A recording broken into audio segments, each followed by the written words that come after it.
I myself, the producer of this podcast, is not eligible to diagnose anyone with a mental health disorder. This podcast is purely for artists discussing the mental health hurdles they struggle with on a daily basis. Enjoy.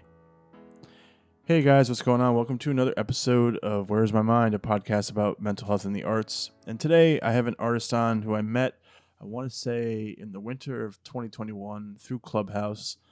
We found ourselves kind of in the same rooms. For those who remember Clubhouse, as you know, you just bounce from room to rooms. You can curate some rooms yourself, but we bounced around a lot in same filmmaking or filmmakers type rooms, and then we ended up connecting through other social media platforms. We've tried writing something together. We've just stayed in touch, here and there. I know we're both very, very busy. I'm talking to writer, director, producer Jesse Eastman. What's going on, man? How are you doing? I'm doing pretty good. Thanks for having me on here. I think this is a cool thing to be doing. No, I appreciate you coming on. I like I said, we met virtually. I will say meet in quotation, but we met like about a year ago. I think our love for Richard Linklater right there was like, okay, we'll be cool, with that, because I know he's one of your inspirations. I could definitely tell within your work. And I really like the fact that you wanted to talk about the pressures of making it as a writer director. I think a lot of people always think of pressures, for acting more so than anything. But I think the pressures still are just as heavy, for a writer director versus like an actor. Was there a specific reason you wanted to pick this topic to talk about? Not really. It's what I do. I write and direct, and so it's just the lens through which I see the world and the way that I talk about art. I do act. I used to be an actor. I started as an actor, and I never really tried to make it in film as an actor. I was a theater major in college, and um, I did start acting in film and quickly realized that I prefer kind of telling the stories and being behind the camera. So I still will act here or there, but Mhm. it's not a perspective that I have a strong attachment to anymore. And then yeah, I think it's interesting because there's a lot of media around about the struggles of being an actor, and when you think of rejection in this medium, you do think of going out and auditioning and being rejected, and it feels more personal because they're rejecting, the person, not the idea. But there's something to be said about how difficult it is for um, an idea or a concept of yours to be rejected, even though it doesn't feel the same way. I think that having experienced both, it definitely stings in a similar way. Yeah, no, I totally agree. I think it's I think I don't know if you've ever submitted your scripts to to festivals, or I know there's screenwriting contests, festivals, things out there to get your scripts picked up. I know I haven't necessarily done that for my screenplays, but I know a few people who have, and I think the it's just like a film festival. You enter it, and then the waiting around to see, like, oh, did I get in? Did it submit? Did it not? I think it's just, I think for filmmakers, like having your films, once it's either written down and before it's a concept, or if it's in post production, if it's picture wrapped, post production, and it's a final piece, and you put it in there, there's still some pressure of like getting it out to the world, and it succeeding at festivals. I think that's the pressure of that is just as equal to acting, because acting,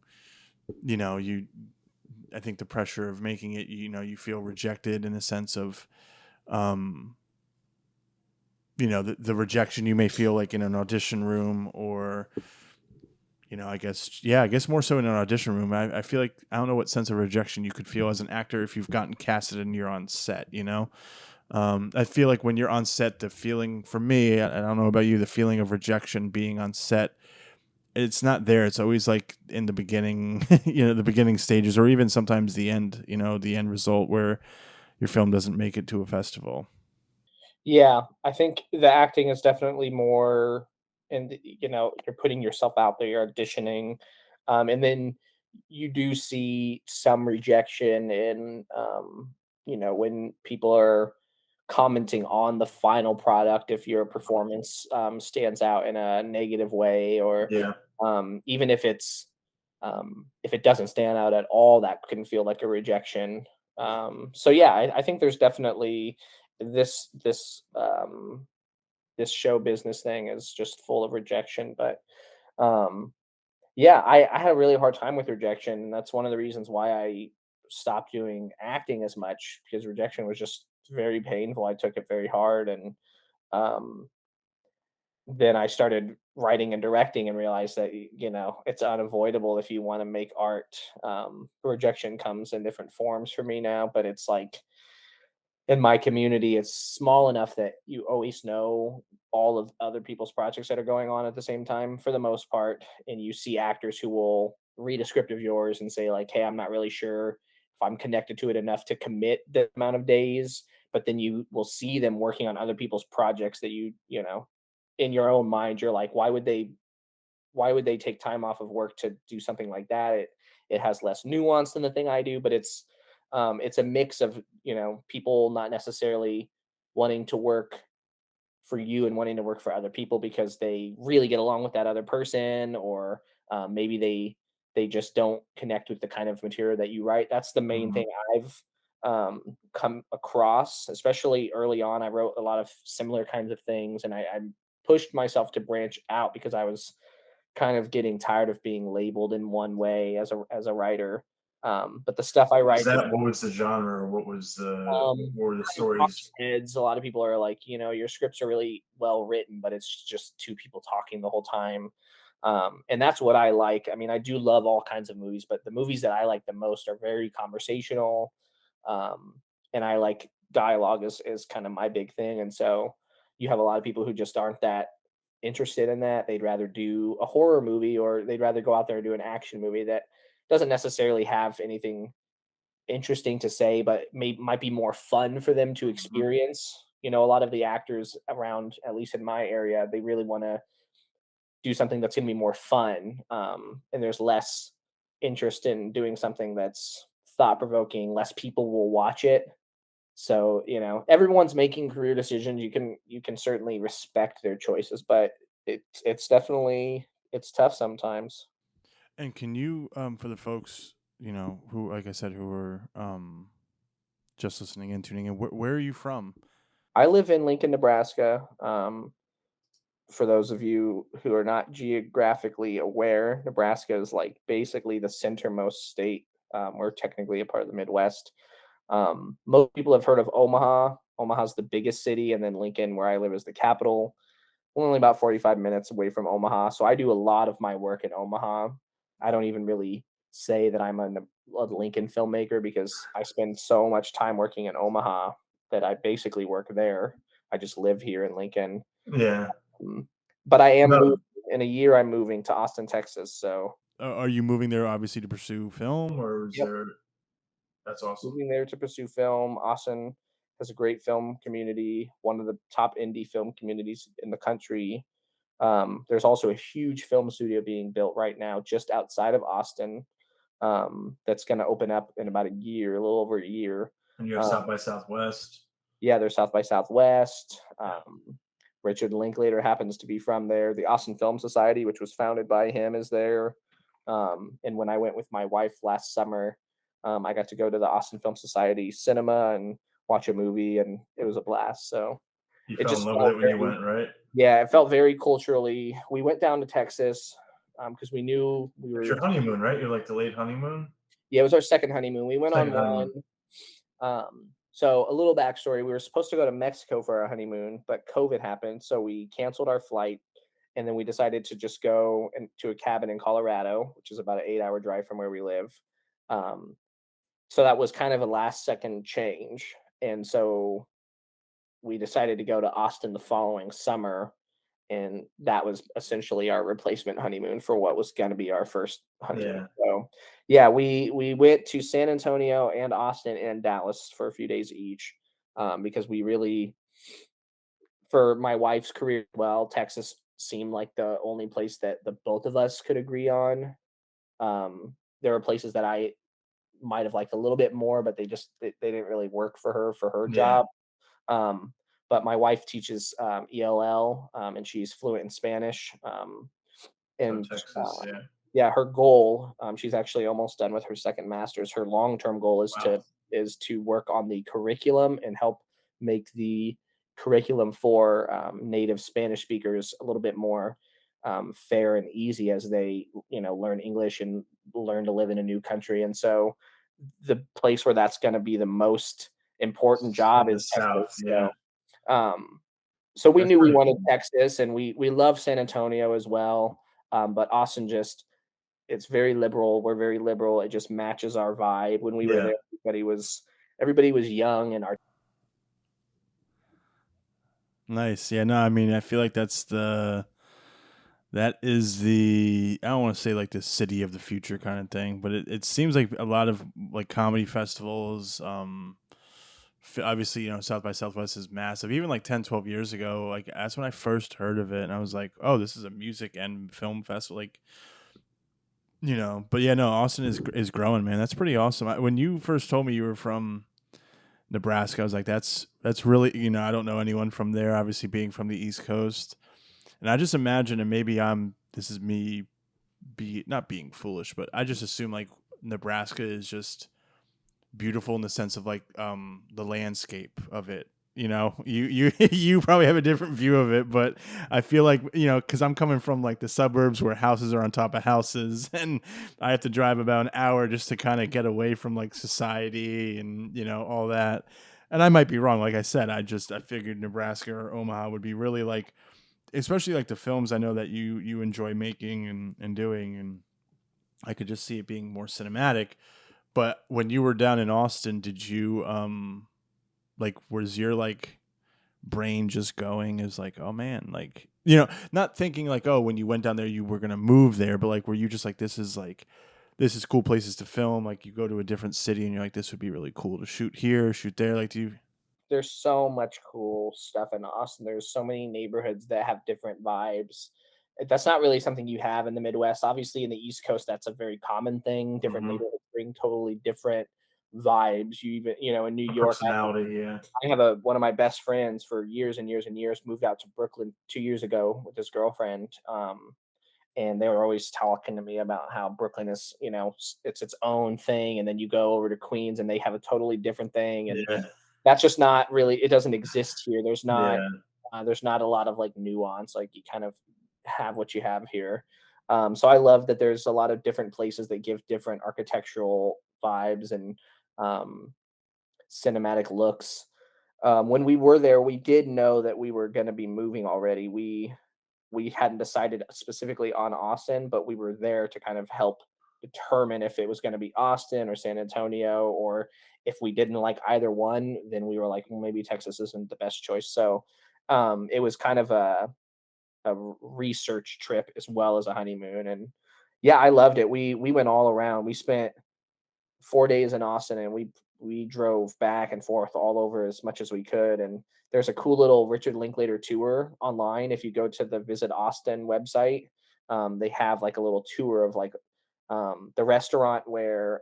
So my all-time favorite movie is Days Confused. For Yeah. context, the burger place where all the cars are parked out.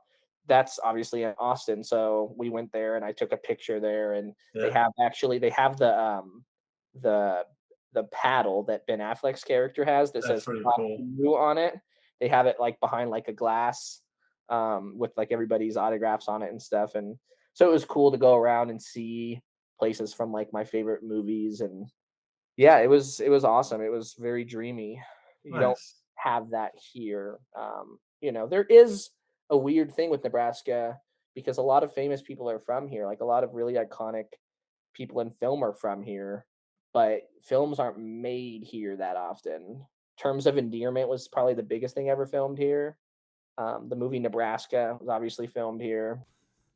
Do you think, well, is it have to do with like, um what is it like, does it have to do with not like taxes and stuff, but like, incentives. I know Florida's like that, like where that's why I kind of like that's what that was not the main reason I moved back home to New Jersey from Florida, but like the incentives were just people were leaving Florida left and right, and it's like okay, like what the hell, So do you think it's incentives, or do you think it's just like it's just not what people are? I don't know. I don't even want to say it's not what people are looking for because I really do think like there are certain places they film in the Midwest that are just like gorgeous. And like I said, I know you probably look at where you grew up and you're like, yeah, there's nothing gorgeous about this shit. That because that's how I was when in Jersey, and then I left and I was like, you get a little bit more of an appreciation for like what's around here. But yeah, do you know why film isn't really jumping? I mean, I can get into our local film scene, but that would take so long and it wouldn't really be relevant to anybody. But yeah, I don't really know why. I think Nebraska's just so far on an island, and there are places that can give you similar looks to Nebraska that aren't going to require as much travel if you're like, living on a coast. Um, and yeah, the film incentive thing is not great here. We have like one town that passed this bill, so like all of our like big movies are made in this town called Fremont here because they passed Mhm. a bill locally, but like state-wise, like there's really no incentive. The only people that ever make movies here are because they're from here. Like Alexander Payne does a lot of projects here. Yeah. Um, Up in the Air, is partially filmed here. So like if you're not from here, if you don't have like, the Altmans are from here as well. Robert Altman's son does his stuff here a lot. But like people who aren't rooted in Nebraska don't really think like, huh, what does Nebraska have that nobody else has? Yeah, I There are gotcha. there are things worth filming here. There's some good scenery if you really like the Great Plains. Hmm. It's a very plain, gorgeous. It doesn't stand out, but it's simple. The simplicity of it is pretty at times. Um, but it doesn't really have anything that you can't find elsewhere. And because Gotcha. we're literally as far as you could be into the middle of the country, it's like, do we really want to bring a bunch of crew out? Because the thing with like places like Austin and Atlanta and Vancouver, you have these hubs that aren't obviously as big as LA and New York, but you have them all around. And you know that there's enough film going on that there's a lot of really talented freelancers who have done film. So it's like if somebody in California wants to produce a movie here, they have to decide, A, are we paying extra to have all of these people come down from California? And are we taking this whole movie and moving it to Nebraska, even though we can probably find somewhere in like Northern California that looks like it's the Midwest? Yeah. Or can we trust that there's enough people in Lincoln, Nebraska who know what they're doing that we can hire and save money and hire locally without ruining the quality of our movie? So, um, there are just so many other hubs that, like Vancouver, for instance, is really commonly used for everything because during half the year it looks like New York, and during half the year it looks like LA. Yeah. You watch a lot of movies and you can tell that they weren't filmed in LA; they were filmed in Vancouver. Hmm.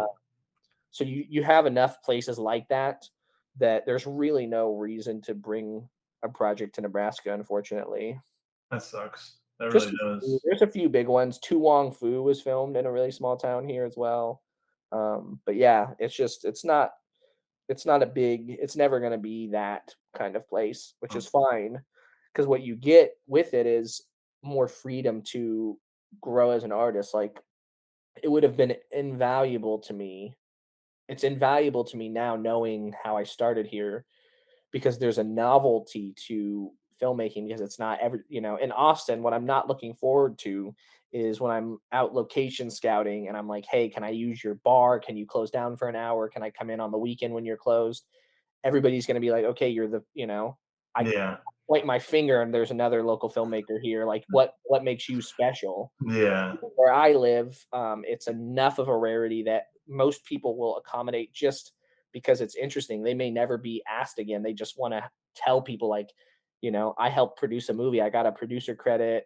I have my own IMDb page because these people wanted to use a hotel room at my hotel. You have people who it's interesting to them and they will probably never be asked to be involved in a film, so they're going to be more accommodating. But in a place like Austin or even a place like New York or LA, it's like you're a lot less likely to get favors because everyone that lives there is doing the same thing. I mean, yeah, it's. I feel like with bigger cities like that, you're gonna always get that. So how is it? How can you differentiate or stand out in a bigger city, or how can you make it work in a smaller city? I know you mentioned Atlanta.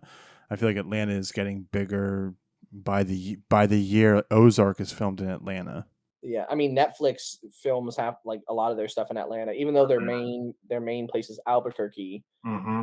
They have another thing in Atlanta, I believe, and Yeah.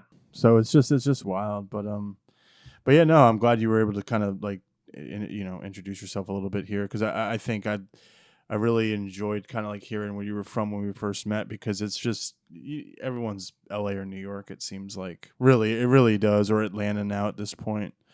So it's nice, and your work is really, I really enjoy your work. You've sent me a few films over the last year. I've seen trailers of I think I loved. Is it I love? I don't want to get it wrong. It's the black and white film I keep seeing you post about. Uh, for the love of Dick, yeah. That just looks really all like it just looks really beautiful and pretty. And I think that's where I know you said like when you go to Austin, what makes you different? Well, hey, why don't you take a look at my director reel? Like, look at my shit. Honestly, like that's kind of what it is. Like, I know it might sound silly, but like directors and writers reels and acting reels, even that's what like okay, like this is what you're getting. You're showcasing. That's your resume, digital resume, in my opinion. So, I've been told that there's really no such thing as a writer's reel. Like you can make one, but it's not commonplace to make one it because isn't. you can just Yeah. send over a sample of your writing. Yeah. But I do think writer reels should be more common because it's a lot faster to watch a 4-minute clip that has like little 30-second blurbs and you can show a variety versus asking somebody to read, A 20-30 page script. yeah, or several different 5-page scripts. Yeah. If you can hook someone, like if somebody watches 30 seconds of a scene that you wrote that was whether it was directed by you or someone else, and they when the scene ends they want to like see, they wish it didn't end and they wanted to see it continue, then I think that that's just as much of a testament of your writing as reading a 3-page script or whatever. I agree because on screen you can kind of see it, kind of have. I think on screen there's more life to it than reading it.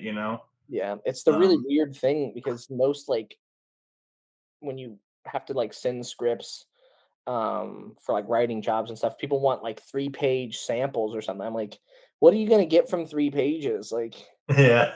I don't Yeah. really understand how you could possibly determine If I'm right for the job, yeah. if we both wrote 3 pages. Yeah, exactly. I think it has to be a little bit. I never understood like one page scripts when my professor would talk about that. Like, I guess like it works for like small projects, but I feel like it's very tough to do. So, when it comes to like, I guess feeling rejected, do you think it's more so like self-imposed, or do you think it's from outside forces? And by outside forces, I really do mean like social media or anyone in your life who may not be as supportive as you thought they were. Like, is it a mixture of both, or where does it come for you? I think it's a mixture of both in any case. I think, social media is a double-edged sword. It's always so great when you least expect it, but having this constant comparison to other people, even whether you're an actor or a writer, you're gonna look at other people that do what you do, and you're gonna constantly be comparing like their success to yours. And that's something that existed before social media, but is obviously much easier and accessible to do now that we have so much social media. Hmm. But yeah, it's mainly self-imposed. I think when you are writing and directing material, you're not, and I kind of touched on this earlier, you're not selling yourself. Even though if when you're an actor, you're selling your acting ability, but so much of why people are chosen for roles is unrelated to how good they are as an actor. You hear all these stories of people will walk in and if they're like an inch taller than what the producers want, they'll just not even listen. They'll just let you read and then leave. And you could have given the best audition ever, but they checked out the second they realized that you were 5'10" instead of 6 foot or whatever. So much of it is based on the person. But when you sit down and you create an idea and you have this connection with something before you ever share it with other people, and then you're trying to convince other people that it's worth their time. Um, to me, it honestly feels worse when you get criticism or when you feel rejected, because they're not really rejecting you as a person. They're rejecting something that you put so much thought and work into. Yeah. Yeah. I mean, Takes me a lot longer to write and direct a movie than it does to memorize a two-page script and go into an audition or hop on a Zoom and do a little quick read audition. Rejection's always going to be tough, but when you create something from nothing and people don't find it interesting, yeah, it hurts. yeah, that has to be the worst. That has to be the worst feeling. Like honestly, ever is you're because when you're writing and you're a writer, I feel like there's so many like different, I guess I'll call them positions in this industry that make you very vulnerable. I don't know. As a director, maybe you can help me with this. As a director, the things I've directed, I haven't really ever shown like my vulnerability. I felt like with directing, I always felt like it was more for me like not a coach, but like you're kind of rallying your troops and you're kind of like getting them together. Like I've done a lot of pep talks with my actors before certain scenes, right? When I've written and when I've acted is when I've felt the most like vulnerable, right? The most like I can't do this. Like I don't know if I can take myself there. I don't know if like my headspace will allow me to write this, And I think writing, I really don't think writing is ever talked about much about that, I feel like it's only like within like people who are really good writers, such as yourself and like my buddy's a really good writer. Like you guys feel it deeply, like like this is very tough to do. Eh, Yeah, writing is just incredibly personal, and it's so I don't know. Writing is the hardest thing to gauge. Like if somebody likes your writing, mhm. people who are actors, they want jobs, like they want to work, and it takes time and it takes experience to tell which actors are doing it, not necessarily because they're connected to it, but because they think it may be good for them, or maybe they like you a lot as a person and they don't really care about the project. They just want to work with you. Um, it takes a lot longer, and you have to work the muscles to kind of gauge how people are responding to your writing. Um, I did want to ask though, the way you talked about directing, it made me think: Are you not? You're not directing stuff you've written that often, right? It's usually other people. It's a mixture of my own and yeah, it's always been like more so my own. The past few times has been other people's writing, so maybe that's where it differentiates. Lot less pressure when I'm, directing someone else's writing, Yeah, yeah, and I also love it when other people direct my writing. At this point in my career, I feel that my writing is so far above my, directing. abilities as a director, that That's interesting that you're able to kind of recognize that too. well, it's funny too because when I started, so like I said, I started as an actor. I had acted in a couple movies, and I found myself so intrigued by the process that I was like, okay, I'm gonna be a director now. I want to Yeah, be a director.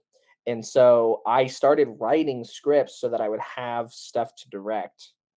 And then after a while, it became very clear that my script writing was stronger than my directing, and I was pretty down on it for a long time. And then I was like, that's not a bad thing. Like being able to craft a story is really interesting. And so when I can write something and give it to somebody who I think is really talented director, sometimes that's more enjoyable because then I can't mess it up. Sometimes I'll be directing something and I'm like, the potential for this is so much bigger than my vision. potential as a Yeah, director. My yeah, ceiling right now with the amount of experience I have, my ceiling is lower than the ceiling for this project if it were in someone else's hands. And so it can make directing more stressful when you're kind of thinking about it in such a negative way. yeah. And There's that's the hard thing yeah, when you direct stuff that you've written, you create the idea came from nothing and you created, or I mean, ideas are influenced by other ideas that exist. yeah. We all know this, but like you put words on a page when there was nothing on a page. And to me, that's the most pure form of creativity. It's equivalent of painting or making like sculpture out of something. You're taking something that's not a thing that's artistic, and you're literally creating life with it. Um, and then everything after that is just trying to keep it on pace to be as good as it could. Yeah, I mean, like depending on what you're like, if you're writing a web series, a TV series, a feature, yeah, it's like how do you keep this kind of ball rolling of inspiration and everything with writing, you know? And to go back to what you said, yeah, there's been a few projects of mine that, well, there's one, I try to do different things every time I do a new project, you know, like lately I've been trying to just act and produce. I hate saying just, I've been trying to act and produce and hand it off to someone, to direct. A project I did in October, I act and produced. A friend of mine wrote it, and another friend of mine directed it. Right, so like that was a really interesting experience. The last one I just did a few weeks ago in April of 2021 was I directed it. My buddy wrote it, and and then I directed it. And he's a buddy of mine. I do my other podcast with, Ranting and Raving, and he was kind of like he's like, I really think you're a good director because you were able to connect with people really well. And I was like, well, I appreciate that. I'm starting to get like the imposter syndrome of like thinking, am I a real writer? Because I haven't been able to sit down and write anything because I got a lot going on, and I know it's an excuse. Maybe I use what's going on and I write down on paper and I see, like what comes out eventually. But right now, I think I'm kind of like all my eggs are in like the basket of acting and producing. And directing was fun, but I was like, yeah, I don't know if I'll do directing in a very long time because it's just a lot for me. Like it's just so like you have to answer to everybody, right? And for me, it's like I don't want to sound like I don't know what the fuck I'm talking about if I'm trying to explain like how what the scene's about, certain things. But when it comes to like my material I wrote and directed, I think I'm obviously more like tuned in and more hyper focused than ever. You know. Hyper focus is it's another double edged sword because like it makes it harder for you to adjust as you go along when you've already sat with an idea so long and you have this idea in your head about how it's going to go, and Hmm. then you have to pivot because naturally in all film, especially the lower your budget, the more likely you are to have to make changes on the fly. um, it gets really difficult to do Yeah. those things and do them in an objective way when you have too much tunnel vision. So, like, I've directed other people's stuff, and I'm like, I still want it to be great. It's not like I don't care as much as when I write, but I don't have this thing inside me that's guiding me like a compass for the project. I'm looking at it with fresh eyes, and I'm like, okay, I can easily work around that problem by doing this, because I didn't make a map for how I wanted to do it to begin with. I Hmm. was already given a blueprint, and then I'm just supposed to, build from it. So yeah, it's tough. I still want to be a writer director, so I'll keep directing, and I'm and hoping that it goes. I have the same thing as you. Actors love working with me. I work with a lot of the same actors. I was an actor for such a long time that I really enjoy that part of filmmaking the most anyway. At working with the actors, especially involving them in the script writing. Once I have a draft, I really so the way that I write is most of the time I have a basic idea. If I don't already tell somebody about the idea and know that they're interested before I actually write a script, then I take like two or three people that I know in my area, that I think would be really good for the role, and then I write it specifically to their style of performance. So Yeah. I write for actors. So like I'll write something for an actor, and sometimes they're not available, and then I'll find another actor, and then I immediately go back and change the script when I have a new actor.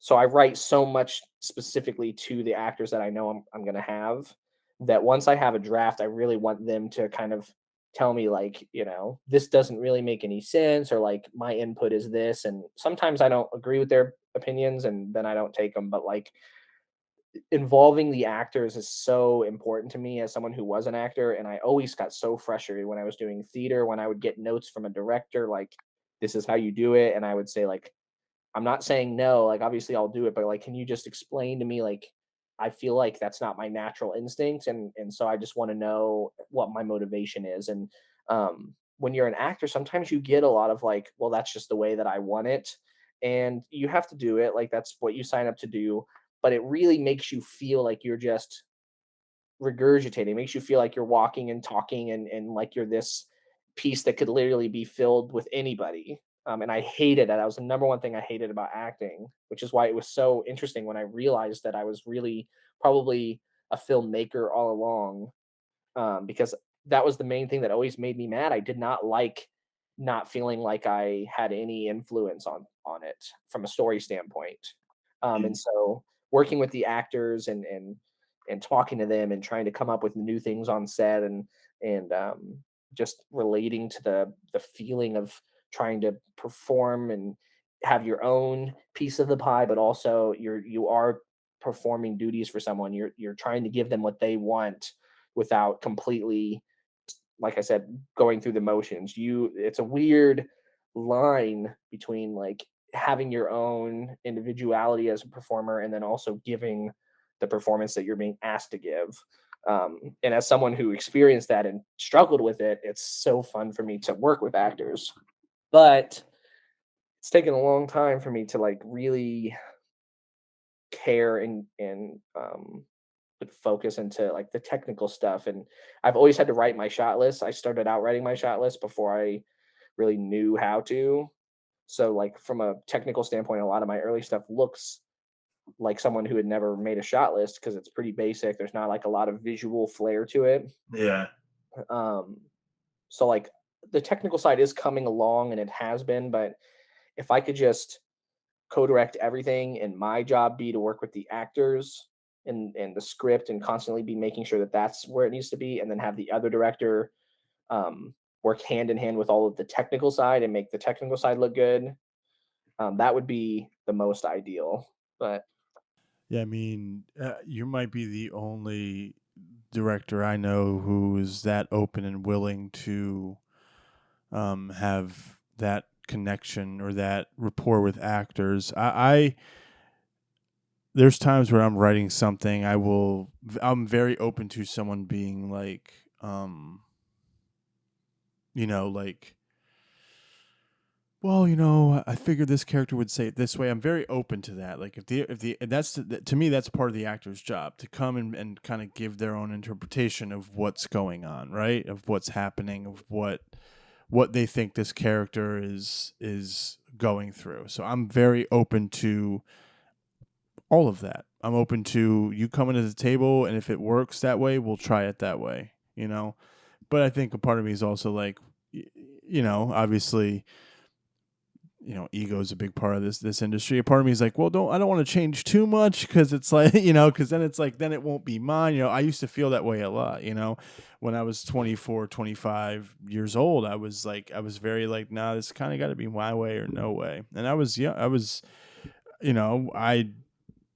there was times where I went about that route. It's my way or no way. And everyone's like, well, all right, we'll do it your way. And my way was just garbage.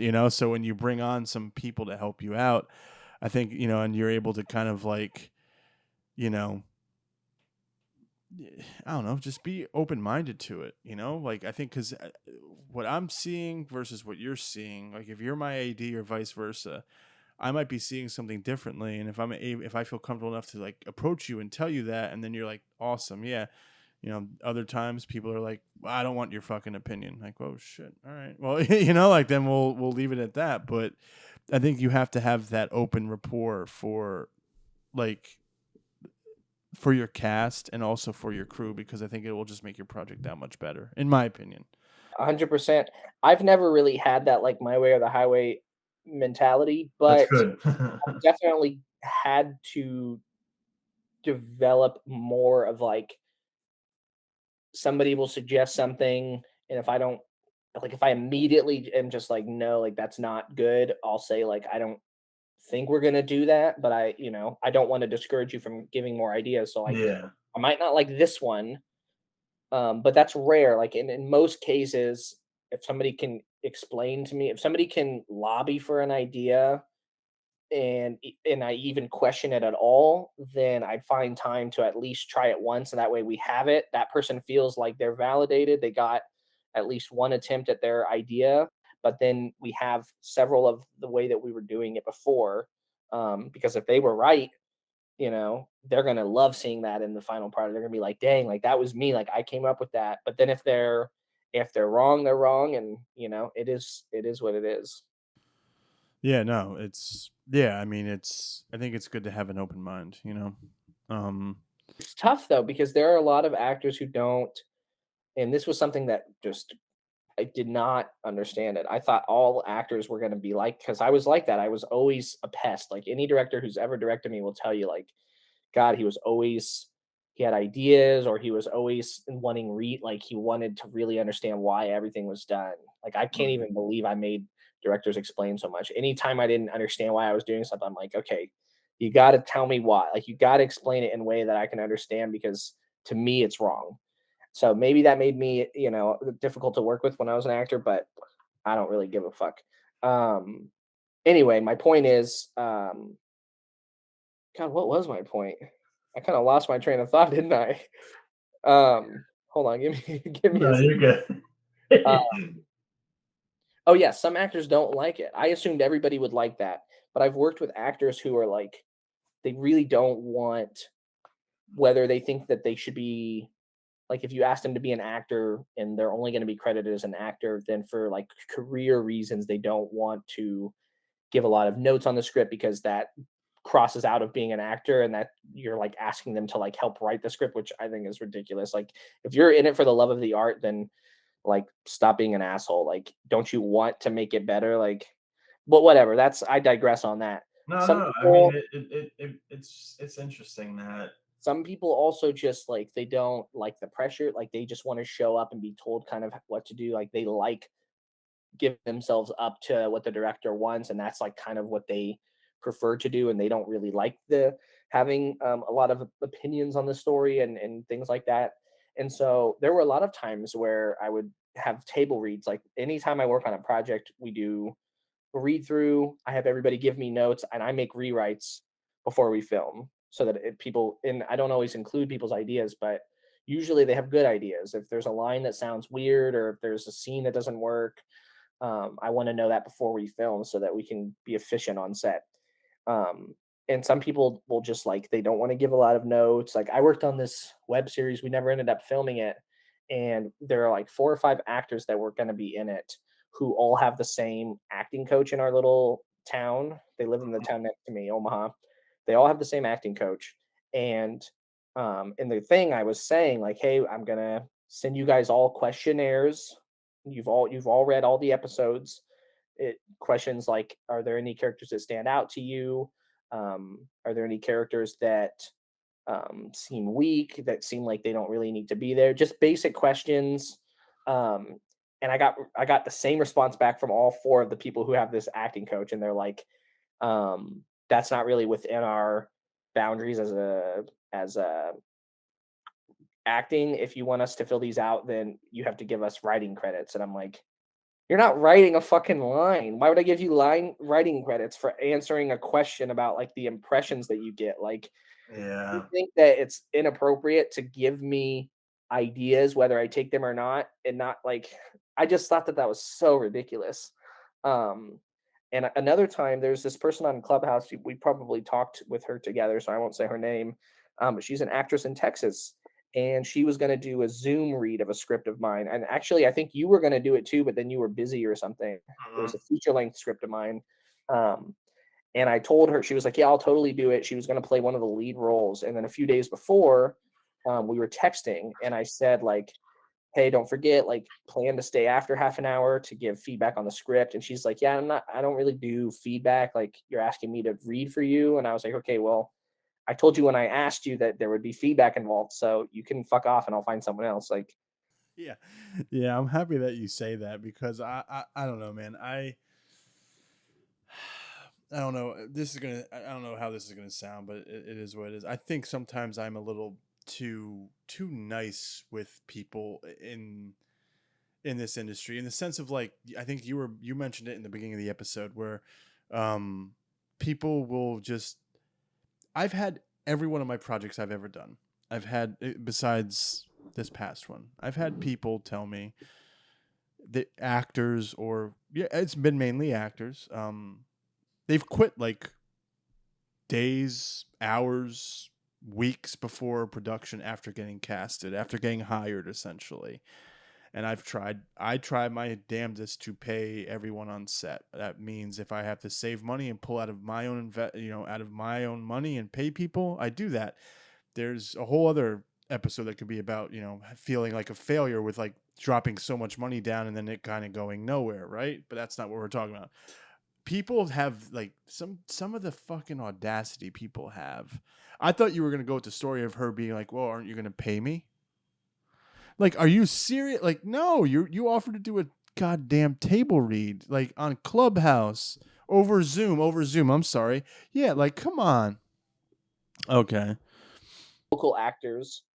But I had connected with her on Clubhouse and we had very similar taste and Mhm. we were really good friends. And so I was like, hey, you're an actress. Like, would you want to hop in a Zoom on this day? You'll be reading mainly with people I know from where I Yeah. live. But like, I want to hear you read for the main role, just because I think you're good.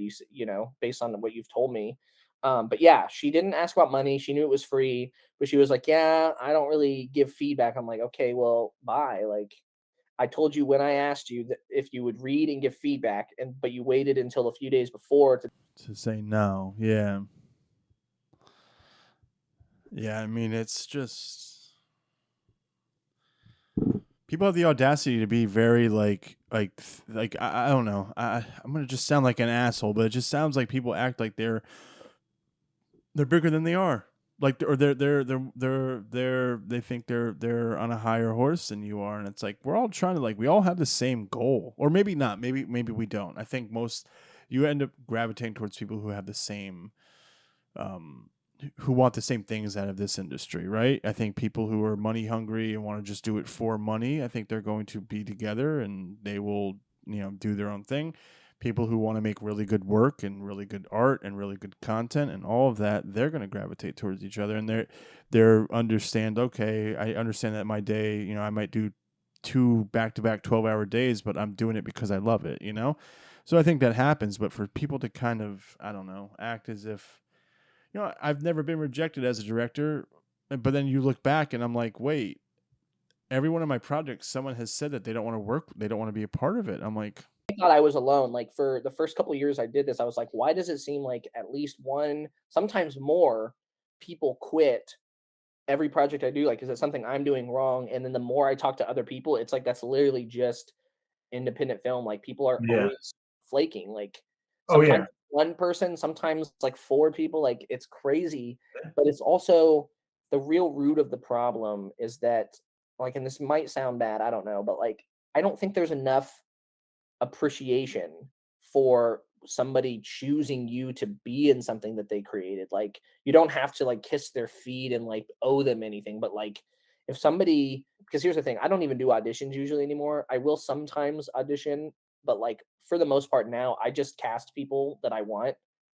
And like sometimes they say they're busy and that's fine. And sometimes people take the role and they give like no fucking effort. They're like missing Zoom meetings. They're like super unresponsive over text. And it's like I thought of you. Like I have this idea that like there's so many people I could have chosen. And I specifically came to you because I think you're amazing.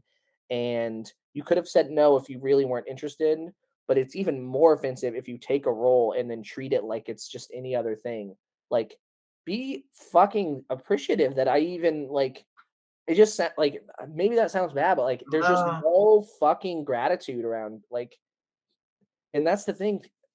When I was an actor, like when that was my main thing, I was so happy anytime anybody wanted me to do something and I just wanted them to like what I did. And I wanted it to be, that's the thing. I took over a lot of projects like that. That whole reason why I would want to know everything, because when you ask me to be on a film, it's now partially my film. Like I want to have ownership over it because yeah. I want it to be as good as it can be as well. No, Um, I feel that way and too. I I run feel like into that now.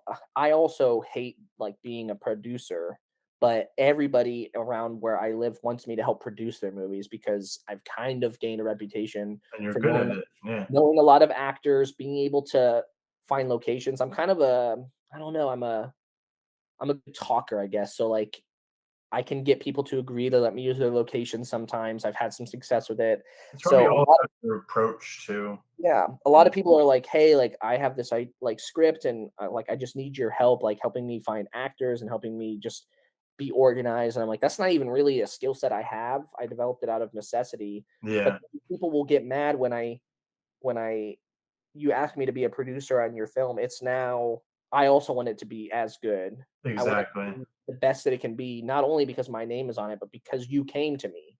I Yeah, find it so awesome that you came to me and asked me, even if I don't even like the idea, I'm gonna find things to connect to because I'm so grateful that you thought that I would be able to make it better. That now I have to make it better. Like I have to do everything I can to make it better. And so seeing people just treat roles like, like it's any old thing. It's yeah.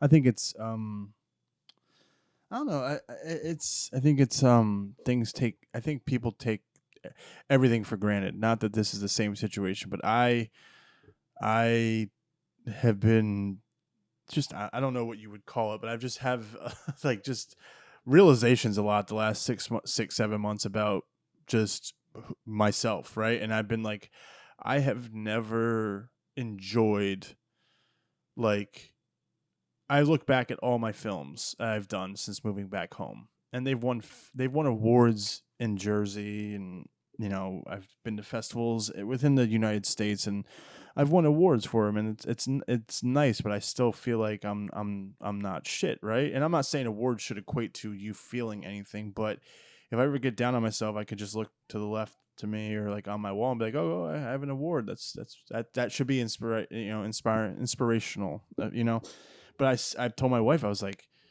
I have yet to really enjoy, like, I don't think I ever really like enjoyed making the movie while I was making the movie or making the project of my own, not like being on set as an actor, like when you're on set as an actor, and it's so much different than being a writer director personally, because as an actor, if it's for someone else's project you got hired on, there is a lot of downtime depending your role. Like, so the past few acting gigs I've gotten that, from just being casted and whatnot, there's been a lot, they haven't been big roles, so they've been small roles, but with a lot of like really nice dialogue. Really good stuff for my reel.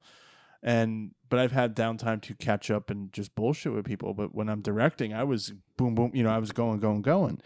And I even like I said, I told my wife, I was like, I haven't been able to enjoy any of this. I was like, what? Like that sucks. Like it sucks because it's like it's been 7 years of me doing 8 years, 2014. Well, I'll say 2015. It's been like 7 years then of me doing 4 or 5 films of my own, and I haven't been able. Like I don't want to appreciate it now, right? I want to be able to appreciate it while I'm making it, and I don't know if it's because I was too busy or like every project I've seemed to have done, minus the last two of my own, there was always fallouts and issues with people along the project. So maybe that's why I look back and I'm like, man, maybe it was just toxic, and I didn't, at the time I was just trying to power through. But like, man, it's like, why didn't I appreciate it more? And I'm trying to just appreciate things more instead of like at the end of my life, I'm like, man, like I did all this cool shit, and like I'm just now realizing it now. Like I gotta appreciate it like in the moment, and I think I don't do that with any of my projects. Yeah, I have the same experience. I've actually thought about this and talked about it with other people before. It's really weird, especially if you grow up there are people who end up working in film who like it's weird to me because I'll be on film sets and I've never been on a film set where anybody else can and this is not really meant to be a brag. It's my actual experience.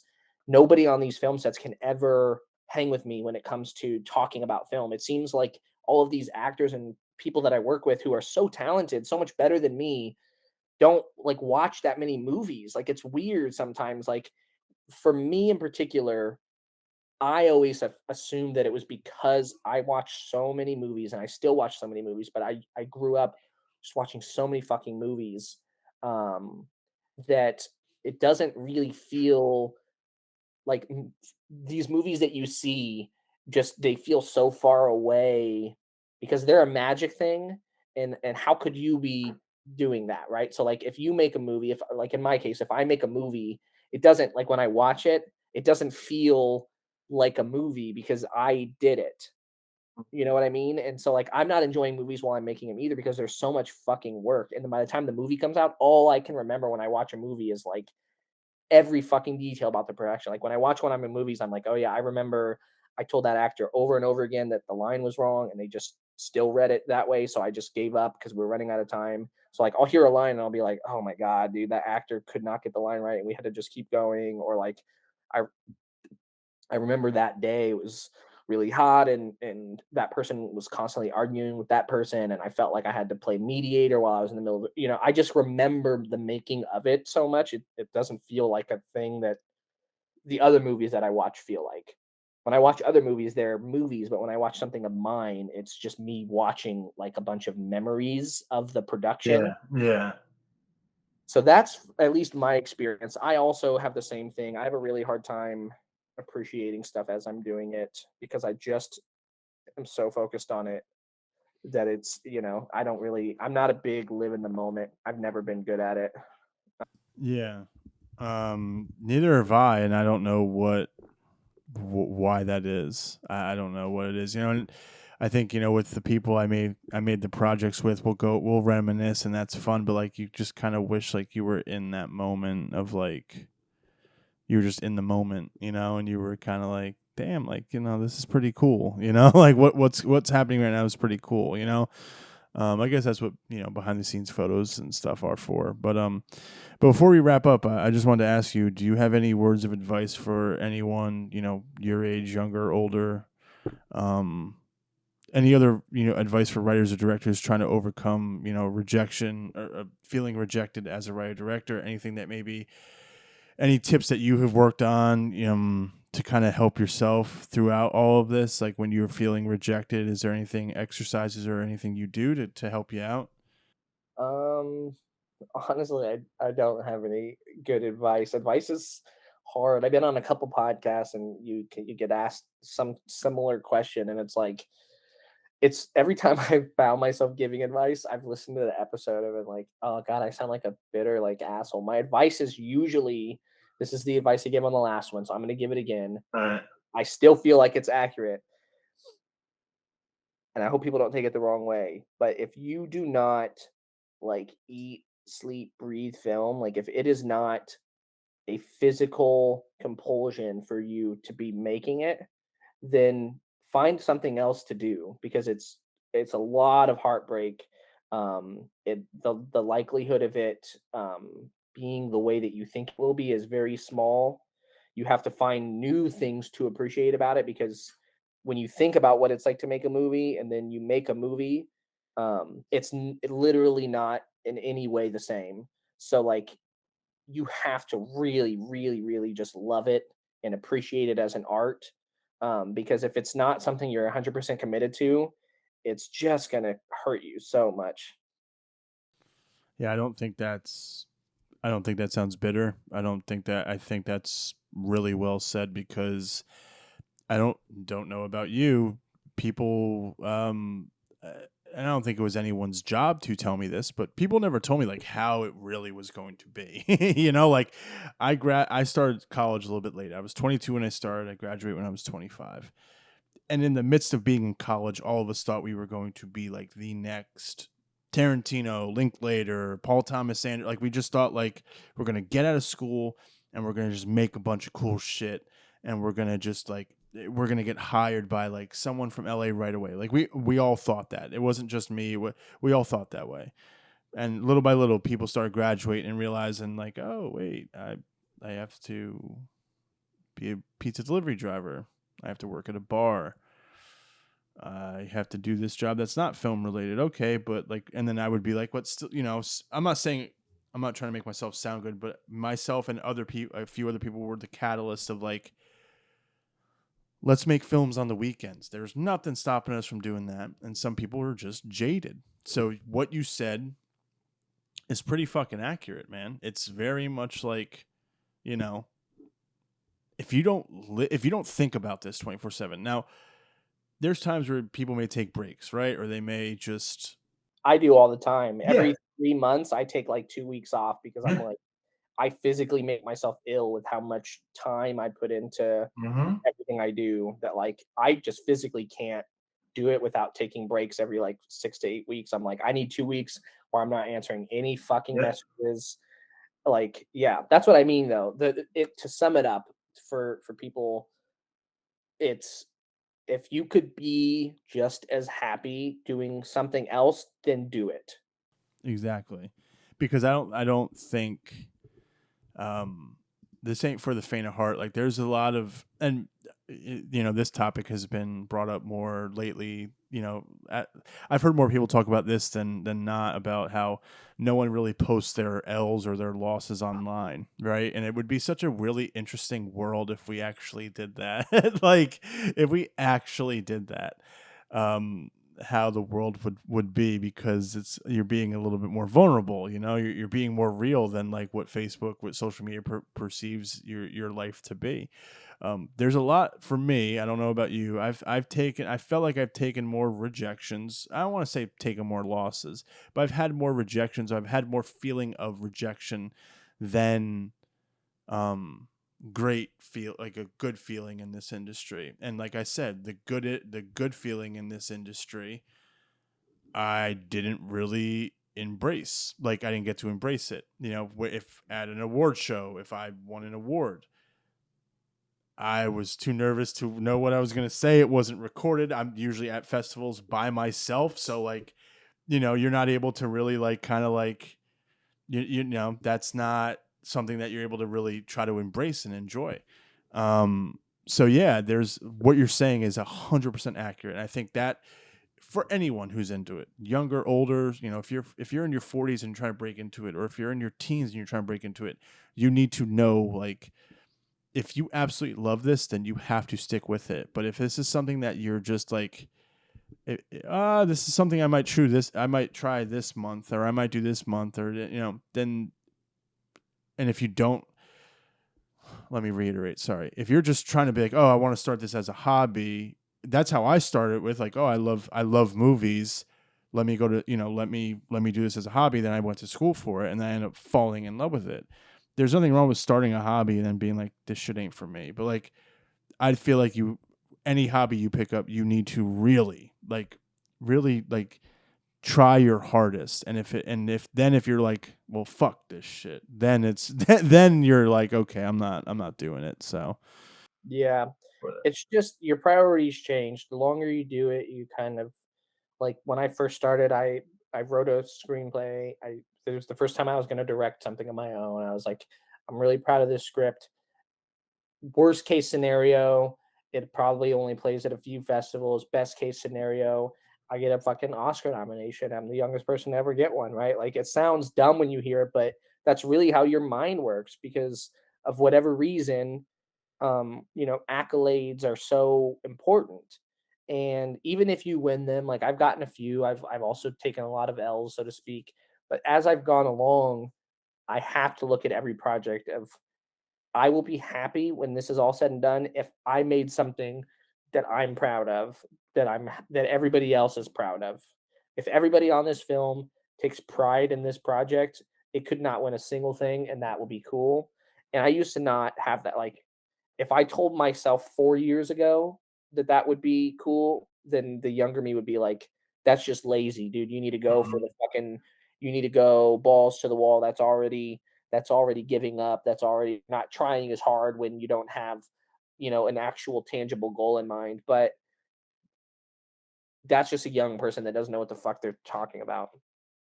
I agree, and it's the mentality of it too, um but yeah, no, I totally agree with you, man. I appreciate you coming on.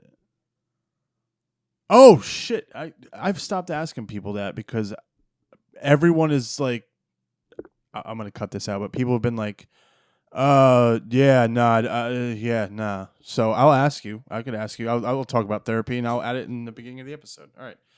I'll ask. I don't give a shit. People have been very like, I don't want to talk about it, so I've stopped asking people.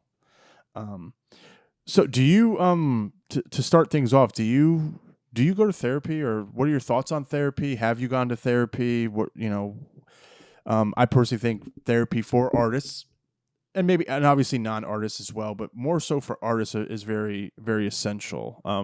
What are your thoughts on it? Yeah, my opinion on therapy has changed a lot. I used to have a therapist when I was younger. I haven't gone to therapy in like 8 years probably, but I had one when I was a very troubled teenager. I was getting in a lot of trouble.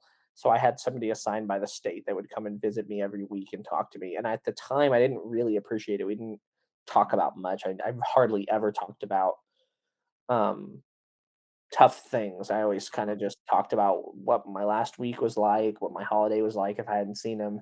Looking back, I'm like, man, I was going through such a hard time. I didn't spend any of that valuable time with an expert working through things that probably would have made my young adulthood easier. Um, but at the same time, I'm very distrustful of therapy. Um, I'm very open about my emotions to my friends and family. It's not that I don't like how do they sharing. take it? Pretty good. Like I'm a pretty open book for the most part. I do like to handle my things on my own, and I like to have my own pace when I talk to people about my problems. I don't like to be and that's the thing with therapy that always kind of irked me is, it's like having an assignment. It's like, tell me how you feel on my time. You're scheduled once a week. You haven't processed it the way that might be best for you, but because I have you for 30 minutes. Now you have to unpack these things. And I didn't really like that, not having control of it. I do very much like to process things in my own speed, and I'll talk about them when I feel ready, and I don't have any embarrassment about Hmm. that. But there's just something so weird about therapy. Like, if therapy were free, right? If everybody could have free therapy, that would be different. Yeah. It does get a little bit political, but like, I think all healthcare should be free for everybody on earth. But that aside, like, if there was just a fund, right? If it was taxed out of everybody's taxes so that everybody can go to therapy, the therapists get paid what they, deserve, but like, it's not an exchange. Like, I'm not physically paying them to listen to my problems, then I would feel a lot better telling them my problems. But because it's commodified, right? There's just something weird about, like, I wouldn't go up to my best friend and be like, "Here's $40. Let me talk to you about some potentially very weird topics," right? Obviously, these are trained professionals, so it's different. But it's an exchange of things, and if I felt like they had no motive other than just loving it, it sounds weird to say out loud. I've never really rationalized it that way, but like, if I knew that the therapist like truly loved it, and that there was no possible way that it was just about the money, and like they weren't just going through the motions with me like they were with other people, that's always what I'm scared of. I'm like, if I go to a therapist, they're going to listen. They might say something that's insightful, but is it insightful because it's specific to me, or is it insightful because psychology is a science after all? And it's from a list of responses that they've developed over the years as a therapist. They, all similar enough problems probably have similar enough solutions. So, like, am I getting really catered advice and perspective, or is this person on autopilot? And because I'll never Yeah. actually know, I don't really know if therapy is for me, because I just have too many hangups about, like, what are their motives? Why would somebody sit there and listen to all of these things when I don't know much about them? Like, I want my therapist to talk to me, just as like, I want to know all about my therapist. I want to know their baggage so I know who I'm talking to. I don't really want to sit there and talk to someone who's essentially a stranger who I'm paying. you know the concept of therapy is awesome, and I most people I know are in therapy, and they all say that it's great, and they tell me that therapy would be good for me, and I'm like, you're totally right. But I just have too many mental hangups about the fact that I'm paying them and they're strangers essentially. And I don't know, I'm too distrustful, I'm cynical about why, how therapy is. um but as a concept, therapy would be awesome. I think eventually I'll probably get back on the horse and try it, but I'm too cynical. I mean, that's how I felt about it. I I was very much like, I took the more machismo, macho way of like, oh, I don't fucking need it. Like, do they really give a shit about me? Like, do they really care what I have to say? Like, I'm just paying them to listen to my problems, and how are they going to help me? So right off the bat, I told them, I got my wife went to therapy first. So I went through her like contacts, right? Like she recommended me or she forwarded me the information essentially, and it took me a few months to kind of finally like email them. At the beginning of COVID, I moved in. I moved in the day Kobe Bryant died, just a bad omen. And then and then I had really bad health issues. COVID happened. So like between the health issues and COVID, I was like, I'm never gonna film again. Like I'm just not like I wrote scripts thinking this was gonna be over in 2 weeks, and it's still the spikes in COVID are always fluctuating throughout the year. Still, but I needed to talk to someone, but I was like, I don't know. I really don't know how I feel about it. And they worked with like pricing with me. And I said everything you said, man. I was like, you guys don't give a shit about me. Like, and I was very brutally honest. I was like, man, if I fucking offed myself, I'm just another like case you have to close. And then you're going to fill that spot for 45 minutes every week. Like, I'm no one to you guys. And anyway, with my therapist, anyway, she seems very much like she really is. She's not just like on autopilot. Like her questions and her, how she kind of conducts, I guess, our sessions makes me think. If I didn't feel like I was like gaining anything from it, I'd stop it right away. But I've been gaining a lot from it the past 2 years, and it's helped. It's helped but Do you think that in most cases, I mean, people probably don't go through all of that schooling if they don't care. no, So no, it no. wouldn't even But be but I definitely get what you're saying, where yeah, people it are wouldn't just even kind be of like, specifically that yeah, I am assuming that anybody would, but because I can't confirm it, it's more of a my need for control than me really just assuming that there are shitty people out there that don't actually want to help others, right? Most they probably all do. But it's just one of those things. It's like there's just something weird about it to me. There's just something so formal about it. And I know that I need it. Like that's another thing. I wouldn't say like, oh, I don't need that. Like, I know that it would be extremely helpful. I yeah, also just think like, right now for me, with all of the weird things that I still haven't dealt with about like why seeing a therapist would annoy me, like I would probably spend so much time in therapy not breaking any ground, right? People talk about like those breakthrough sessions or whatever. I don't know that I'd ever have one because I would be nice, I would be cordial, I would talk about things that felt safe, but like because of my innate distrust, it feels like it would be a lost cause to go to therapy because I would never have any real breakthroughs because I'm not trusting enough to get to that level. gotcha.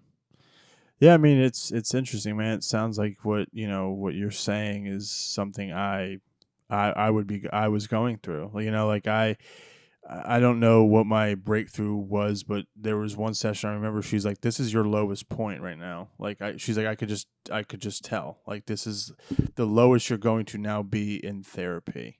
So, you know, look at that, deal with it as you may, and now try to work. Now we're going to try and work ourselves back up to build you, and that it's just going to take a while. It's going to take a long time, man. I got a lot of stuff I need to deal with. I went to therapy for one thing, and I haven't even talked about that one thing yet. Like I started, very much from the ground floor of like where I feel like my issues have been stemming from. So, but I really believe I can definitely respect where you're coming from because and especially if you have that open dialogue with people in your life who are not going to judge you. I necessarily didn't think I felt like I had that. So maybe not maybe, but that's why I went that way too. Because I didn't have an open dialogue. I didn't have people just, saying, I say how I feel. And then they're like, oh, well, it's just rub it off, shake it off. Like, I don't need to hear that. I'm coming to you for advice, So if you have people in your life who actually you talk to and they give you sound advice and they help you and they make your life better by talking to them, then yeah, what's the point of therapy, in my opinion? Because you have that already for free in your life. There's other, that for me, I didn't. So I'm like, okay, I need to find a professional to help me with it. So, but yeah, man, I appreciate you coming on and talking about a lot of stuff and just kind of being an open book and yeah, man, it was better every time we talk. It's like I get to know you more and more, and I appreciate it.